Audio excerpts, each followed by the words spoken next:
সব প্রশ্নের উত্তর জানতে হয় না, কিন্তু কিছু কিছু প্রশ্নের উত্তর যখন মানুষ জানার চেষ্টা করে তখন আর সে বাঁচে না ম্যাডাম। একটা কার্ড হাতে করে আসলেই ভিআইপি হওয়া যায়। একটা সিট খালি দেখলেন আর বসে পড়লেন? সিট খালি আছে মানে সেখানে সবাই বসতে পারবে না। 50 কোটি 2, 100 কোটি 1 টাকা।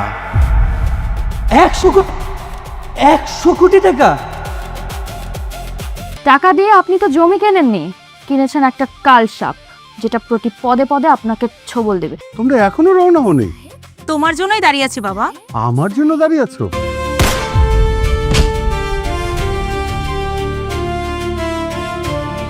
ম্যাডাম ওয়েট, আপনি এখানে কি করছেন? সি ম্যাডাম, আমি তো আসলে কিছু বুঝতে পারলাম না।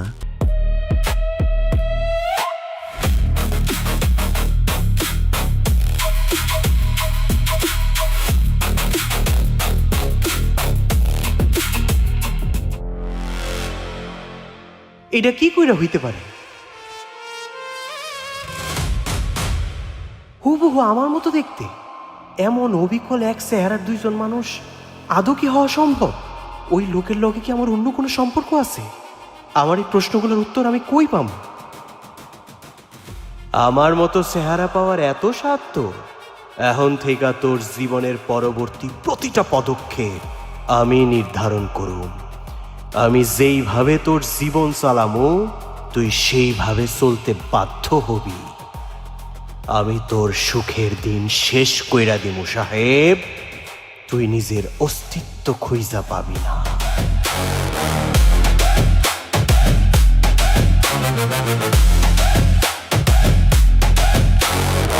সাহেব, দ্রুত গাড়ি বের করো, অফিসে যেতে হবে। কিরে ফাইল কই ব্যাগে? বস ফাইলটা মানে উপরে বলে রাই খাইছি। এখন তোরা বলে উপরে পাঠাই দিই, চিরদিনের লেগে জায়গা ভালো লাগবো না, সবসময় ভুল করস কি লেগা? খালি সবসময় ভুল ভুল ভুল। সাহেব এক কাজ করতো ভাই, ফাইলটা ভুলে উপরে রেখেছে, একটু নিয়ে আয় যা। কি কি কি কানে শুনোস না? তুই কি বয়রা নাকি? তোরে কইছি ফাইল উপরে রেখেছি, এটা একটু নিয়ে আয় না রে ভাই। দেখ এখনো শুনে নাই, বুঝছস? মারো! এই কিরে তোর কত বড় সাহস, তুই আমার বসের গায়ে হাত দিছিস? তোর হাত কিন্তু একবারে পকেটে ভরে তুমি। ভাই ভাই ভাই ভাই পেটে গেলে গেল, পেটে গেলে গেল। এই আপনার কি একটু দয়া মানে এইটুকু শিশুর গায়ে আপনি হাত দিয়েছেন? এই এই এই এই কাগো গায়ে হাত দিচ্ছেন আপনি জানেন? হ্যাঁ, গুন্ডাগুলোকে মারামারি করেন দেখে কি আপনি আমগো গায়ে হাত দেবেন? হ্যাঁ, তোর খবর আছে রে, তোর খবর আছে। তোর আগে এই বাড়িতে আমরা আইছি, আমরা স্যারের খাস লোক, সারস কে হোক সাঙ্গা ভাঙ্গা করছিস নামগুলোকে, তোর খবর আছে। দেখ কি করে সারি। এই কথাটা যদি স্যারের কাছে কইছস তখন এটার কিন্তু খবর আছে। কি খবর আছে? কি তগর উপর সাইক্লোন আইতে পারে, টর্নেডো আইতে পারে, এমনও হইতে পারে আকাশ থেকে তগর মাথার উপর বোমা হামলা হইব।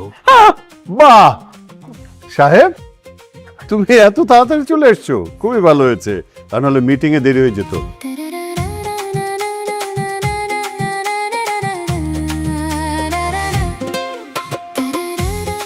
দ্যাটস ওয়াই আমি তোমাকে এত পছন্দ করি। চলো মা, চলো তাহলে। বাবা জাস্ট মিনিট। মোটু পাতলু, তোমাদের যে ফাইলগুলো নিতে বলেছিলাম নিয়েছো তো? ম্যাডাম আপনারা যান, আমি ফাইল নিয়ে আসতেছি। ইটস ওকে, চলো সাহেব। স্যার এই যে সাহেব আমাকে অনেক আদর করে।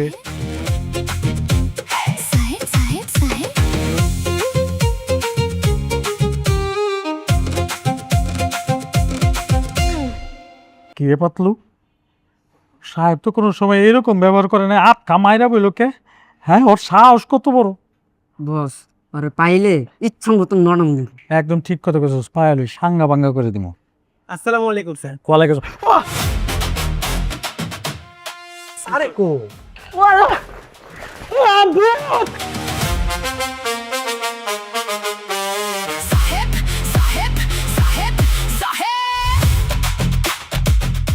দেরি করে কি দিকে কি স্যার আমাকে রাগ করে গেল গা? স্যার এটাই হচ্ছে আমাদের বিজনেস প্ল্যান আছে সাহেব। এখানে ইনভেস্ট করলে আপনি লাভবান তো হবেনই, আপনার কোম্পানিও লাভবান হবে। ফাইন, আপনাদের প্ল্যান আমাদের পছন্দ হয়েছে, বাট তার আগে মিস্টার রেহান চৌধুরীর সাথে আমরা বসতে চাই।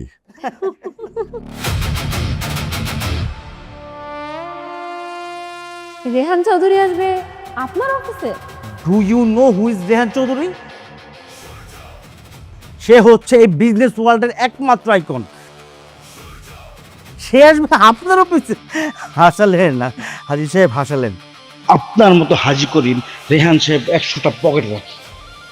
আসলে বয়স হলে মানুষ বোকার স্বর্গে বাস করে না, এই আর কি। রেহান চৌধুরী বসবেন না সেটা আগে আমাদেরকে জানাননি কেন? প্রয়োজন মনে করিনি, তাই যায়নি।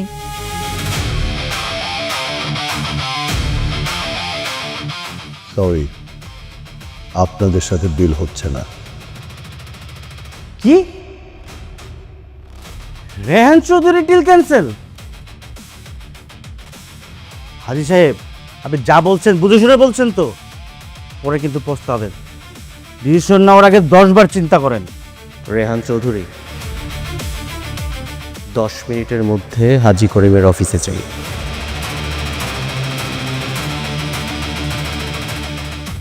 সাহেব, তুমি এখানে কি করছো? তোমাকে মিটিংয়ে কে আসতে বলেছে? যাও এখান থেকে যাও। এই ওই যে সে কে? আপনাদের বাড়ির কাজের ছেলে? সেইখানে কি করছে মিটিংয়ে? এই ফকির ছেলে, তুই কাকে কল দিয়েছিস? রেহান চৌধুরীকে? এই ফকির ছেলে, তুই রেহান চৌধুরীকে কি চিনিস? তুই কোন মুখে তার নাম নিলে? তুই যে এই মুখে তার নাম নিয়েছিস, সে কি তোর ল্যাংটা কালের দোষ নাকি বাইরেদার? সে টং দোকানে বসে চা বিক্রি করে, যে 10 মিনিটের ভিতরে তোর হাজি করিমের অফিসে চলে আসবে। এই কাকে ফোন দিয়েছিস তুই? হ্যাঁ, এই ছোট লোকের বাচ্চা। স্যার, যা বলবেন একটু বইসা শুনা বলবেন। কি? আমি তোর সাথে বুঝে শুনে কথা বলবো? এই ফকির ছেলে, আমি তোর সাথে বুঝে শুনে কথা বলবো? এই তুই কে রে? তোর মতো কাজের ছেলে আমি 10টা আমার ঘরে রাখি, আর তুই আমাকে বললে বুঝে শুনে কথা বলতে? স্যার, রেহান স্যার, আপনি এখানে?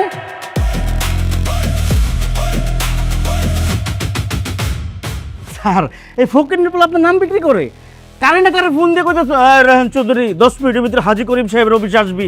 কেমনটা লাগে বলেন তো? সেই জন্য কানে নিজেকে বয়া দিছি, ভালো করছি না? চেনো শোনা কে উনিকে?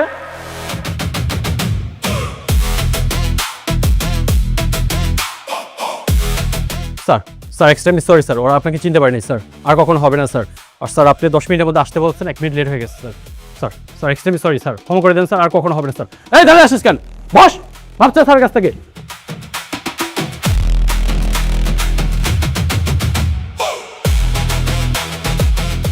হাজি সাহেব, এক্সট্রিমলি সরি, ডিলটা ডান।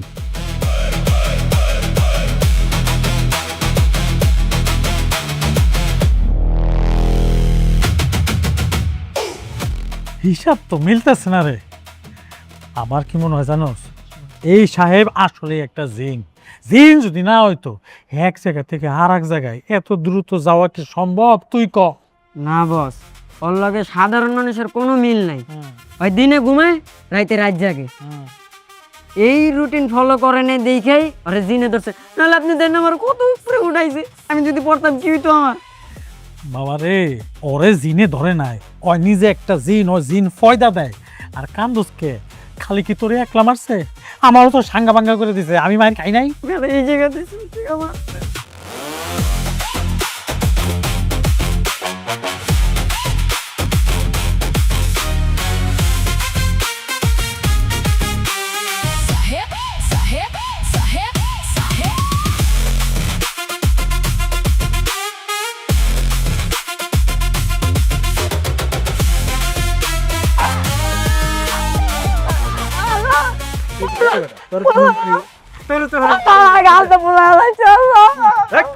চুপ, একদম টোকা বাইরে কন্ট্রোল নালি ছিঁড়া ফেলাবো। চুপ।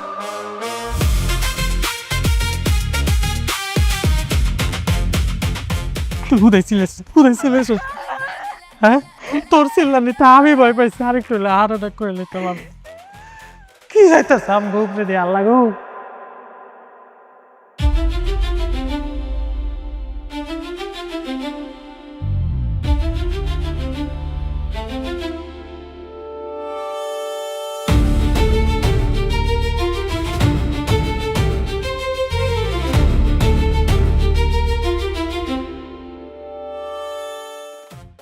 বস আপনার একটু হাতটা নামান।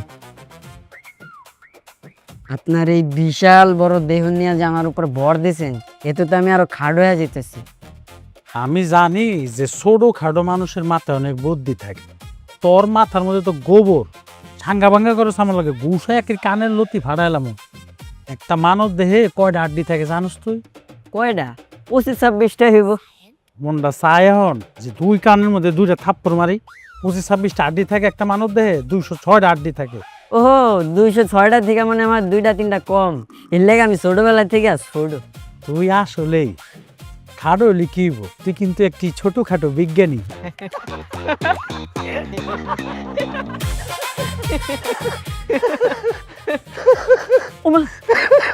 বস কি হইলো আপনার? আপনি প্যাং গাইতেছেন কে? যে হঠাৎ করে জিনের কথা মনে পড়ে গেছে। তুই বুঝতেছোস জিনের ডরে যে আমরা হেনে দাঁড়ায় রয়েছি। এই যে সাহেব জিন, কঠিন একটা জিনিস বাবা রে বাবা। হুটহাট করে সাঙ্গা ভাঙ্গা করে, এখন যদি হঠাৎ করে আয়া আমাকে দুজনের ঘাড়ে বর করে, তখন কেমন হইব? কেমন হইব স্যার? কিরে তোর কণ্ঠ এরম হয়েছে কে? কি ও বাবা! পাতলু, এই সাহেব তুই এনে কে? না আসলে হয়েছে কি স্যার, উপরের থেকে দাঁড়ায় দাঁড়ায় দেখতেছিলাম আপনারা দুইজনে মিলে এই জায়গায় কি জানি গল্প করতেছে, সেই জন্য ভাবলাম আমি ওই আপনাগুলোকে একটু গল্প করি। ও ও আচ্ছা, ভালো। আমরা গল্প করতেছি না, আমরা এমনি দাঁড়ায় কথা করতেছি। জায়গা নন স্যার, আমরা তিনজনে মিলে চা খাই গা। কি রে, জিনে দেখি আবার চাও খায়, আমগরে চাও পার করতেছে। বস গেডি মুস্কানোর আগে লোন গায়েব হয়ে যায়।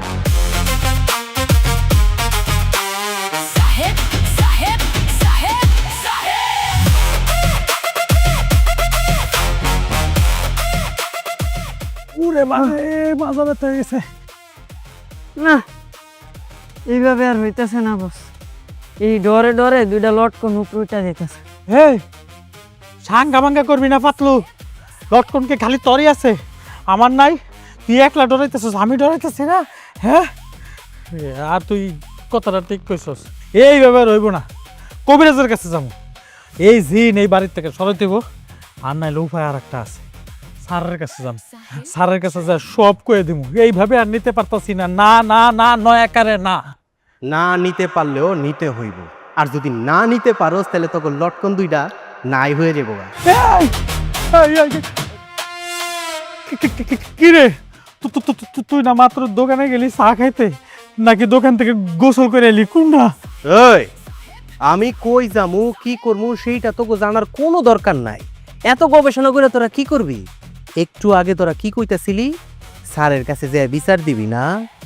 স্যারের কাছে যে যদি বিচার দিছস, ওই দিন সকালবেলার কথা মনে আছে তো? মনে আছে। হ্যাঁ, এবার কো স্যারের কাছে যে বিচার দিবি? না না না না না না, মারের কথা মনে আছে, বিচার দিতাম না। আর যদি যে বিচার দেস তাহলে লটকন থাকতো না। গুড ছেলে, গুড ছেলে। কি ছেলে? Good good good. কি ছেলে? গুড। মনে রাখিস। মন থাকবে।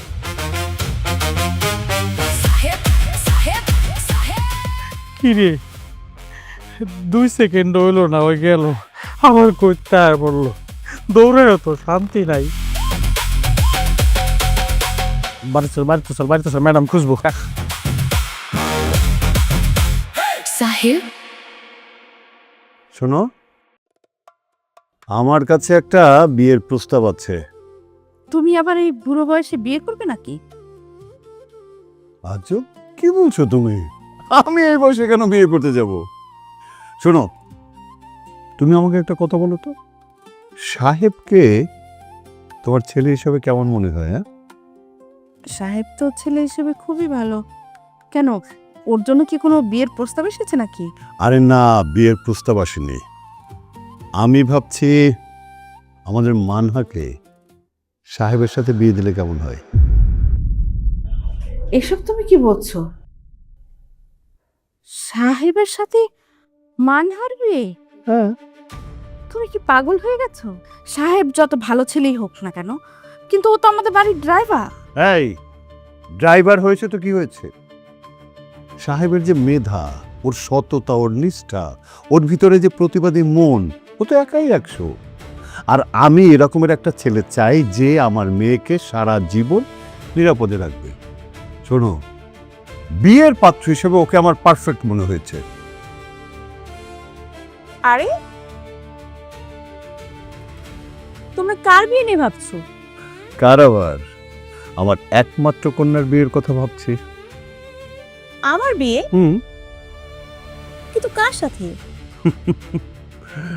পাত্র মনে করো যে আমার পছন্দের একজন সুপাত্র। পছন্দের সুপাত্র? তার নামটা কি? বলবো? বলো। আমাদের সাহেব। হোয়াট? সাহেব? তুমি সিরিয়াস বাবা? আমাদের বাসার সামান্য ড্রাইভারের সঙ্গে তুমি আমার বিয়ে ঠিক করেছো? হ্যাঁ, ঠিক করেছি, কারণ সাহেবকে আমার খুবই পছন্দ। পাত্র হিসাবে ওকে আমার ভালো লেগেছে। তোমার ভালো লাগতেই পারে বাবা, কিন্তু আমার ভালো লাগে না। দেখো বাবা, আমি যথেষ্ট বড় হয়েছি। আমি কাকে বিয়ে করব কি করব না সেটা একান্ত আমার ব্যক্তিগত ব্যাপার। আর তুমি যাকে তাকে ধরে এনে আমার সঙ্গে বিয়ে দিতে চাইবে, আর আমি নাচতে নাচতে বিয়ে বসে যাব? অসম্ভব। মানহা, আমি তোমার ওপিনিয়ন চাইনি, আমি আমার ডিসিশন তোমাকে জানিয়েছি, দ্যাটস ইট। বাবা, তুমি কি বোঝার চেষ্টা করো? তুমি একজন শিল্পপতি আর আমি একজন শিল্পপতির মেয়ে। কাল যদি পত্রপত্রিকা ছাপা হয় হাজি করিমের মেয়ের সাথে তারই বাড়ির ড্রাইভারের বিয়ে হয়েছে, তাহলে তুমি বুঝতে পারছো কি হবে? লোকজন আমাদের নিয়ে হাসি ঠাট্টা করবে। এই, এখানে বোঝা পারার কিছু নেই। আমি হাজি করি না, কে কি বললো আর কে কি ভাবলো সেটা নিয়ে আমি মোটেও বাদার করি না। শোনো, আমি বলেছি সাহেবের সাথে তোমার বিয়ে হবে, দ্যাটস ফাইনাল। বাবা, তুমি ভুলে যেও না আমি কিন্তু তোমারই মেয়ে। তোমার যদি আকাশ সমান জিত থাকে, আমারও তার ব্যতিক্রম না। তুমি জোর করে আমাকে কারোর সঙ্গে বিয়ে দিতে পারবে না। দেখেছো দেখেছো কিরকম বেয়াদব হয়েছে, মুখে মুখে তর্ক করে।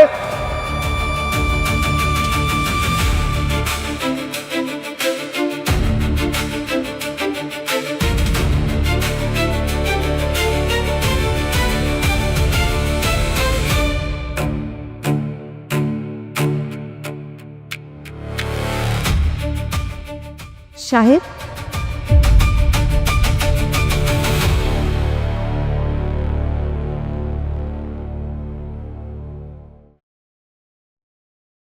ম্যাডাম, এত রাইতের বেলা আমার রুমে কিছু লাগবো? না, এখন কিছুই লাগবে না। একটা কথা বলতে আমি এখানে এসেছি না। জি ম্যাডাম, কোন না। আগামীকাল আমি একটা পার্টিতে যাব এবং আমার সঙ্গে তুমিও যাবে। সো সকাল সকাল রেডি হয়ে থেকো। আচ্ছা ঠিক আছে। ওকে, good night.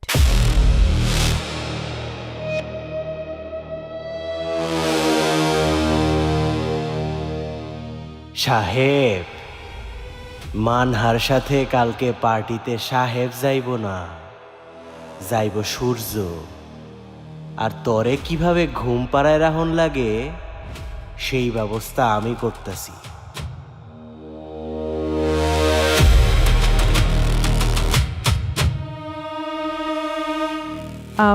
Just a minute.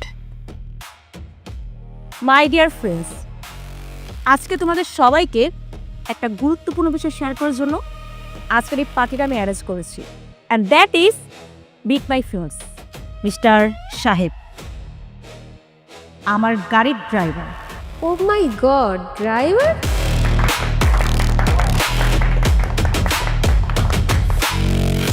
Sweeper থেকে সরাসরি husband? Wow, great Manha. So finally our rich girl found a driver.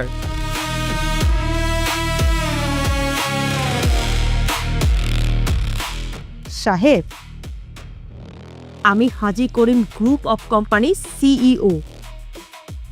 আমি এক মেয়েকে যেটা কামাই করি, তোর মতো 2 পয়সার ড্রাইভার 1 বছরে সেটা চোখে দেখে কিনা সেটা নিয়ে আমার সন্দেহ আছে। আর তুই কিনা আমাকে বিয়ে করতে চাস? এই মারহাকে বিয়ে? এই তুই ভাবলি কি করে তোর মতো এরকম সামান্য একটা ড্রাইভারকে আমি বিয়ে করব? তুই স্বপ্ন দেখিস কিভাবে? ওয়েট ওয়েট ওয়েট, তার মানে আমাদের বাড়িতে ঢোকার তোর মূল উদ্দেশ্য ছিল আমাকে বিয়ে করা, তাই না? ম্যাডাম, আমি তো আপনারে কখনো বিয়ে করতে চাইনি, তার বাবাই তো আমার পছন্দ করছে। ও, তার মানে তুই বলতে চাচ্ছিস আমার হাজবেন্ড হিসেবে আমার বাবা তোকে পছন্দ করেছে, তাই তো? জি ম্যাডাম, আর সেই জন্যই আমি স্যারের সিদ্ধান্তরে অসম্মান করতে চাই না। এই, তুই হয়তো ভুলে যেতে পারিস তুই কে, কিন্তু আমি ভুলিনি। তুই একটা ড্রাইভার, আর আমার পরিচয় তোকে দ্বিতীয়বার বলতে হবে না। Look at my status. শোন, আজকের পর থেকে তোর এই চেহারা নিয়ে আর কোনো দিন আমার সামনে আসবি না। Get out of here.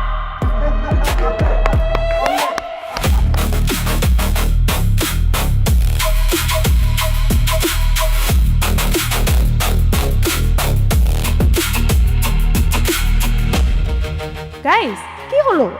Enjoy the party.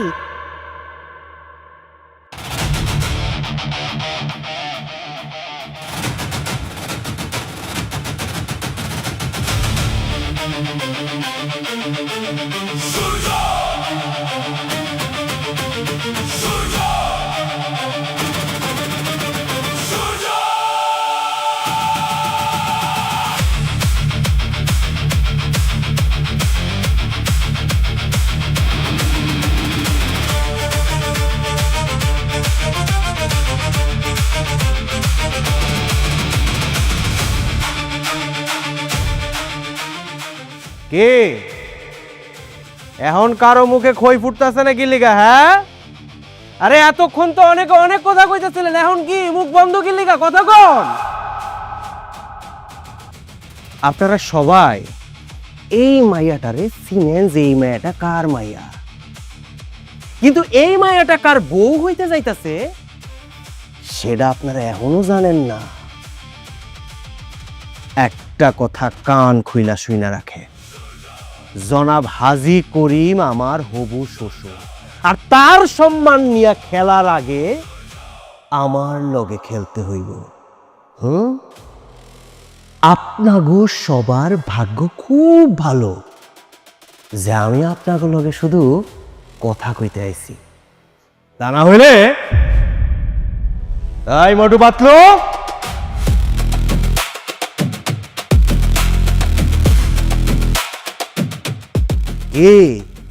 এতক্ষণ তো খুব কথা কইতাছিলেন। I am a poor guy, a bullshit, ফকিন্নির পোলা। কথা কন না কে লেগা? কথা কন, একদম জানে মেরে হারাম। আমি তোমাকে প্রশ্ন করেছি, যেখানে আমি নিজে সাহেবের সাথে তোমার বিয়ে ঠিক করেছি, সেখানে পার্টিতে নিয়ে সাহেবকে কেন অপমান করেছো?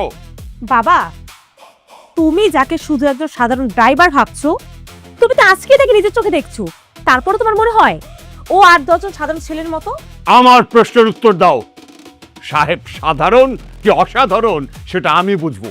আমার মেয়ের আচরণ যদি আমার সম্মান নিয়ে প্রশ্ন তোলে, সেটা আমি কখনো বরদাস্ত করবো না। আমার না। কিন্তু বাবা, তুমি জানো না আজকে পার্টিতে কি হয়েছে? তো কি হয়েছে বলো? বাবা জানো?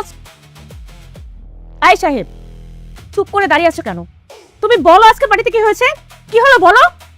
স্যার, সত্যি বলতে আমি নিজেও বুঝতে পারি নাই ম্যাডাম আমার ওই জায়গায় নিয়ে এরকম একটা পরিস্থিতির মধ্যে ফালাইবো। তার মানে আগের থেকে তুমি কিছুই জানতে না? না স্যার, ম্যাডাম আমারে কইল ওনার লগে পার্টিতে যাইতে হইব। আমি তো স্যার সরল বনে গেছি, কিন্তু যাওয়ার পর যখন ওনার বন্ধু বান্ধবরা আমার অপমান করে কথা বলা শুরু করলো, তখন আমি বুঝতে পারছি যে ওনার উদ্দেশ্যটা অন্যরকম ছিল। বাবা, ম্যাডাম দয়া করে আমার একটা কথা কইতে দেন। স্যার, আমি তো স্যার আপনার বাড়িতে কাজ করি, আমার সম্মান মানে স্যার আপনার সম্মান। আর তাছাড়া ম্যাডামের সাথে আপনি আমার বিয়া ঠিক করছেন, ওই ভরা মজলিসে যদি সবার সামনে আমি অপমানিত হইতাম, তাহলে স্যার এই সাহেব অপমানিত হইতো না, অপমানিত হইতো আপনার বাড়ির মেয়ের জামাই। আর সেই অপমানটা হাজী করিমের অপমান। আর সেই জন্যই স্যার আমি কোনো কিছু না ভাইবা উত্তরটা দিছি, কারণ আমার মাথায় তখন একটা বিষয় ঘুরতেছিল, আমার স্যারের সম্মান যেন কোনোভাবে মাটিতে মিশা না যায়। বাবা, ওর একটা কথা বিশ্বাস করবে না, ও মিথ্যা কথা বলছে। বাবা, মানহা, ছেলেটা তার নিজের অপমানের কথা চিন্তা না করে তোমার বাবার সম্মানের কথা চিন্তা করেছে। সেই কথাটা তুমি একবারও ভেবে দেখেছো? মা মা তোমরা বুঝতে পারছো না মা, ব্যাপারটা তো সহজ না। সহজ না তো কঠিনটা কি? ছোটবেলা থেকে তুমি আমার কাছে যা চেয়েছো আমি সব দিয়েছি, কিন্তু একটা জিনিস আমি তোমাকে দেইনি, সেটা হচ্ছে আমার সম্মান। তোমার বাবার সম্মানে দাগ লাগাবে সেই অধিকার আমি তোমাকে দেইনি। Mind it. বাবা তুমি কি সত্যিই মনে করো আমি মনে করি আজ এই মুহূর্ত থেকে তোমার সাথে এই বিষয়ে আমার কোনো কথা হবে না। আমি সিদ্ধান্ত নিয়েছি সাহেবের সাথে তোমার বিয়ে হবে তো হবে, কারণ হাজী করিম যখন মুখ দিয়ে কোনো কথা বলে তা বদলাবে না, কারণ আমার বাবা এক, আমার জবান এক। মানহা, সাহেব, আমার সম্মান বাঁচানোর জন্য তোমাকে অসংখ্য ধন্যবাদ।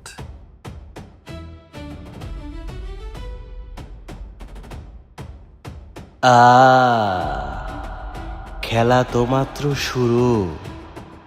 মানহা, তোমারে বিয়া না করা পর্যন্ত আমি শান্তি হইতাছি না। এইসব আমার সাথে কি হইতাছে? আমি যাই করি না কেন তার জন্য তাই ববি তুই। ওই লোকটা কি এই বাড়িতেও ঢুকে গেছে? তুই যেখানেই থাকবি তোর সাথে সাথে ছায়া হয়ে থাকবো আমি। জানি না কি ভুল করছিলাম, এরকম একটা প্যাসে পড়ে গেলাম। তোর ভুল একটাই, তুই দেখতে অবিকল আমার মতো। এতদিন শুধু আমার উদ্দেশ্য আছিল তোরে সরানো, কিন্তু এখন I fall in love.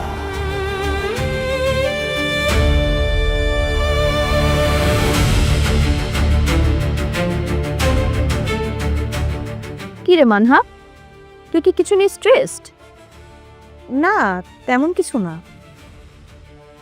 আচ্ছা তুই আমাকে একটা কথা বলতো, এই যে মানুষ যে বলে অবিকল একই রকম দেখতে এই পৃথিবীতে 7 জন মানুষ হয়, এটা কি আসলে সত্যি? বায়োলজিক্যালি টুইন হলে পসিবল, বাট রেয়ার। কেন, তুই কেমন কাউকে চিনিস?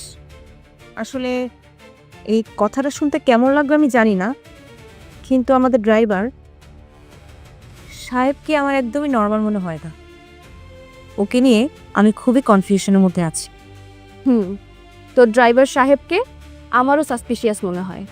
এজন্য তুই সাহেবকে দেখে অবাক হয়েছিলি আর বলেছিলি ওকে তুই কোথাও দেখেছিস। আমি ভাবছিলাম তোকে বলবো, বাট আমি টাইম নিচ্ছিলাম। আমি ওকে নিলামে দেখছি, একই রকম দেখতে, একই রকম ড্রেস আপ, মানে আলাদা কোনো মানুষ হওয়ার কোনো প্রশ্নই আসে না।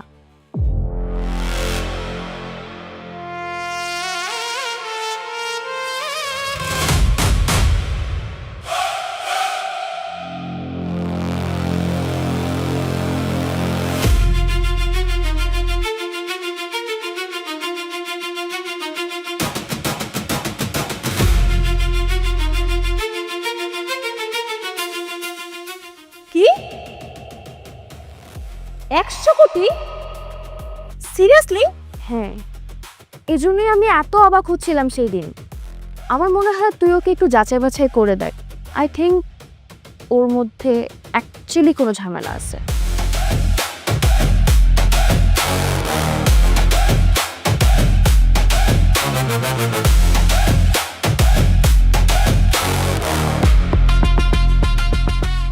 সাহেব, ক্ষমার দৃষ্টিতে দেখবেন, ম্যাডাম ডাকছে তো, কিছু করার নেই, এই জন্য এইভাবে নিয়ে যেতে হইতেছে।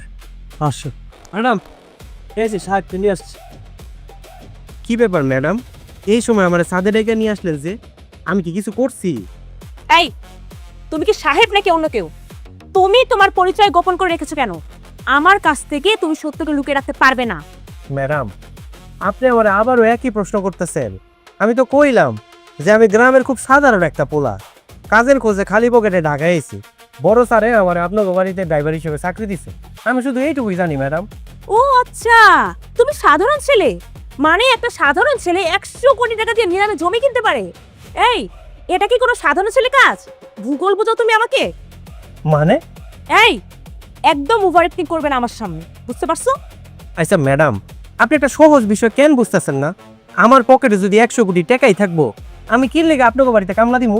আরে সেজন্যই তো আমি তোমাকে জিজ্ঞেস করতেছি তোমার উদ্দেশ্যটা কি, তুমি কেন আমাদের বাড়িতে আসছো, আর কি চাও আমাদের থেকে তুমি? পাতলু, ম্যাডাম তো জানে না ওর আসল পরিচয় কি। সাহেব কিন্তু একটা জিন। বস, যখন ধরব তো ঠিকই বুঝবো। ম্যাডাম, আপনি শুধু শুধু আমার সন্দেহ করতেছেন। আমি কোনো নিলামে টিলামে যাই নাই। আমি বিষয়টা বুঝতে পারছি, মানে এখন আমার কাছে বিষয়টা পুরো পরিষ্কার। স্যার তো আমার লগে আপনার বিয়েটা ঠিক করছে, আর সেই জন্য আপনি আমার লগে এরকম করতেছেন। তো ঠিক আছে, আপনি যদি আমার বিয়েটা করতে নাই চান, আপনি স্যারের কয়ে দেন। জোর করে তো আর সংসার হয় না ম্যাডাম। আরে বিয়ে তো প্রশ্নই আসে না। আমার বাবা আমাকে বিয়ে করতে বলেছে বলেই কি আমি তোমাকে বিয়ে করব? আমি বিয়ে করব কি করব না সেটা একান্ত আমার ব্যক্তিগত ব্যাপার, আর তোমাকে আমি এখন যেটা জিজ্ঞেস করেছি সেটার উত্তর দিবে তুমি। ঠিক আছে ম্যাডাম, আপনারা সত্যিটা জানতে চাইতেছেন তো?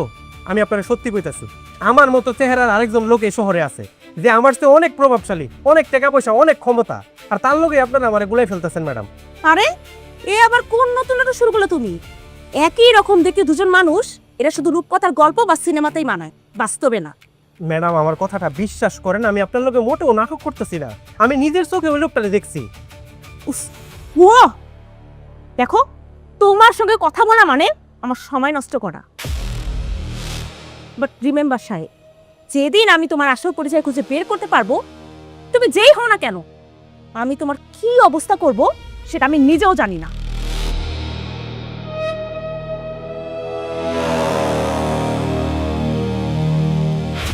I Motu, G madam. একটা নিয়ে আসো।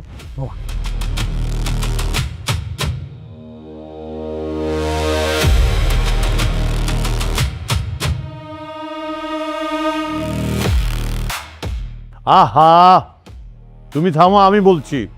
হাজী করিমের মেয়ের বিয়ে, এটা হবে বাংলাদেশের বেস্ট ইভেন্ট। রাখো এখন, পরে কথা বলবো। হ্যাঁ মা, কই ছিলি মা? সত্য খুঁজে বেড়াচ্ছি বাবা। যে মিথ্যার মায়াজালে তোমরা নিজেদেরকে আটকে রেখেছো, সেখান থেকেই তোমাদেরকে বের করতে চাচ্ছি। সত্য খুঁজে বেড়াচ্ছিস মানে? তুই কি পাগল হয়ে গেলি নাকি? পাগল আমি হইনি মা, পাগল হয়েছে তোমরা দুইজন।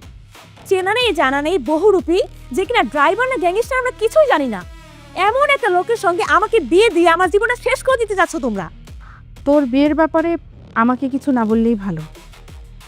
তোর বাবাকে জিজ্ঞেস করে দেখ, তোর বাবা কেন এরকম একটা অদ্ভুত সিদ্ধান্ত নিল সেটা সেই জানে। এমনিতে সাহেব খুব ভালো ছেলে, কিন্তু তুই যে বললি বহুরূপী, বহুরূপীটা কে? সাহেব তো এরকম ছেলে না। তোমরা বরাবরই মানুষ চিনতে ভুল করো মা। এবারও দেখা যাবে তোমরা সাহেবের মিষ্টি কথায় গলে গিয়ে নিজেদের মেয়ের জীবনকে বিসর্জন দিয়ে দিচ্ছ। আমি বিয়ে করতে পারবো না মা, একটা ফ্রড মানুষের সাথে সারা জীবন তো দূরে থাক, আমি এক সেকেন্ডও থাকতে পারবো না। বিয়ে তো মা সাহেবকে তোকে করতে হবে। তোর বাবা যে একরোখা লোক, সে যখন সিদ্ধান্ত নিয়েছে তখন সে তার সিদ্ধান্তেই অনড় থাকবে। আর ওই সহজ সরল ছেলেটা কি এমন দোষ করেছে শুনি? কি সহজ সরল ছেলে? সাহেব 100 কোটি টাকা দিয়ে নিলামে প্লট কিনেছে, আমার ফ্রেন্ড নিজ চোখে দেখেছে। আরে তোর বান্ধবী তো ভুলও দেখতে পারে, তাই না? আর শোন মা, সাহেব ভালো ছেলে, তুই যদি ওকে বিয়ে করিস তুই সুখেই থাকবি। এইসব কিছু জেনেও তোমরা আমাকে এই কথা বলছো? তবে একটা কথা তোমাদেরকে আমি স্পষ্ট করে জানিয়ে দিতে চাই, তোমরা যদি আমার ইচ্ছার বিরুদ্ধে ওই ফ্রড লোকের সঙ্গে আমাকে বিয়ে দিতে চাও, তাহলে তোমরা আমার মরা মুখ দেখবে।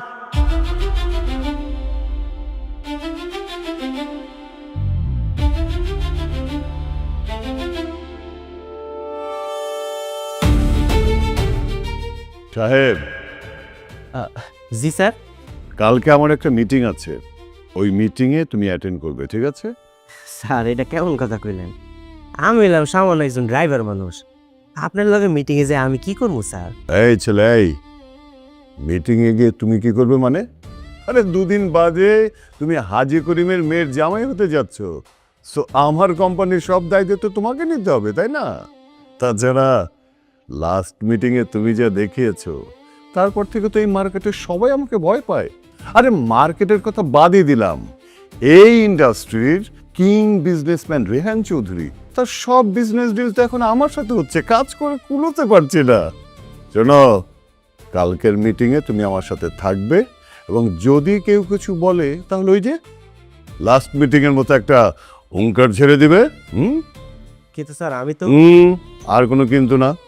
কালকের মিটিংয়ে তুমি আমার সাথে থাকছো, এবং সেটা আমার জামাই হিসাবেই। ওকে, রেডি থেকো।